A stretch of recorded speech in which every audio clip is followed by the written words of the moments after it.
జగ్గేపేట పట్టణంలో గల ఓర చెరువును మున్సిపల్ శాఖ మరియు ఇరిగేషన్ శాఖ అధికారులు నాయకులతో కలిసి ఎమ్మెల్యే శ్రీరామ్ రాజగోపాల్ తాతయ్య మున్సిపల్ చైర్మన్ రంగాపురం రాఘవేంద్ర పరిశీలించారు. దీనిలో భాగంగా ఎర్రకాలు ద్వారా చెరువులోకి వచ్చే నీటిని రాకుండా ఆపివేయడం వల్ల చెరువులో పూర్తి స్థాయిలో నీటి మట్టం పడిపోవడం జరుగుతుందని, అదేవిధంగా వేపల వాగు ద్వారా చెరువులోకి వచ్చే నీటిని డైవర్షన్ చేసి బయటకు తరలించడం వల్ల చెరువు కింద ఉన్న ఆయకట్టు రైతులు సాగునీరు లేక పంటలను వేసుకోకుండా ఉండడం జరిగిందని, దీనిపై మున్సిపల్ శాఖ ఇరిగేషన్ శాఖ వారితో సమావేశం ఏర్పాటు చేసి పూర్తి స్థాయిలో చెరువులోకి నీరు వచ్చే విధంగా ఏర్పాటు చేసి ఆయకట్టు రైతులకు సాగునీరు అందించాలని అధికారులకు ఎమ్మెల్యే శ్రీరామ్ తాతయ్య ఆదేశాలు జారీ చేశారు.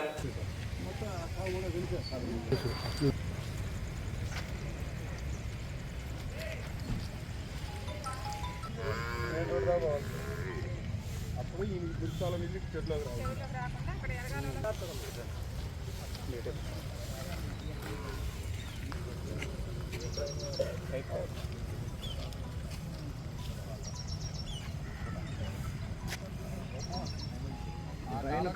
కలవకుండా చూడరా,